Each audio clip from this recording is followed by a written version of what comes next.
സ്ത്രീ ശാക്തീകരണം ലക്ഷ്യമിട്ട് തെരഞ്ഞെടുക്കപ്പെട്ട 1001 വനിതകൾക്ക് സൗജന്യ തൊഴിൽ പരിശീലനവും ജോലിയും നൽകുന്ന G-TEC Women Power പദ്ധതിയുടെ രണ്ടാം ഘട്ടം മാർച്ച് 8 മുതൽ ആരംഭിക്കും. രാജ്യത്തെ 1001 സ്ത്രീകൾക്ക് സൗജന്യമായി പഠനവും ജോലിയും നൽകുന്ന G-TECന്റെ വിമൻ പവർ പദ്ധതിയുടെ രണ്ടാം ഘട്ടത്തിന് കോഴിക്കോട് തുടക്കമായി. വനിതാ ദിനത്തിന്റെ ഭാഗമായി 1001 വനിതകൾക്ക് സൗജന്യ തൊഴിൽ പരിശീലനവും ജോലിയും ഉറപ്പു നൽകി G-TEC. ഒരുപാട് സ്ത്രീകൾ നല്ല ക്വാളിഫൈഡ് ആയിട്ടുള്ള സ്ത്രീകൾ വീടുകളിൽ ഇരിക്കുന്നുണ്ട്.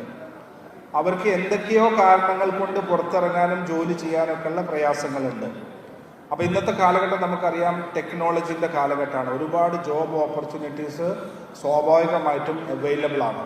ഈ വർഷം 2024 കേരളത്തിൻ്റെ എല്ലാ ജില്ലകളിൽ നിന്നും 14 ജില്ലകളിൽ നിന്നും തമിഴ്നാട്ടിൽ നിന്നും ബോംബെയിൽ മഹാരാഷ്ട്രയിൽ നിന്നും വെസ്റ്റ് ബംഗാളിൽ നിന്നൊക്കെ ആയിട്ട് 1001 പേരെ നമ്മൾ സെലക്ട് ചെയ്ത് അവരെ പഠിപ്പിച്ച് അവർക്ക് നല്ലൊരു ജോലി കൊടുക്കാനാണ് വിചാരിക്കുന്നത്. തുടർച്ചയായ രണ്ടാം വർഷമാണ് വിമൻ പവർ പദ്ധതി G-TEC നടപ്പാക്കുന്നത്. ഇതിനകം 1000 വനിതകൾക്ക് ജോലി നൽകാൻ കഴിഞ്ഞതായി G-TEC managing director Mehroof Manalodi പറഞ്ഞു. 35 വയസ്സിൽ താഴെയുള്ളവർക്ക് ഈ മാസം 15 വരെ ഓൺലൈനായും G-TEC സെന്ററിൽ നേരിട്ടെത്തിയും പദ്ധതിക്ക് അപേക്ഷിക്കാം.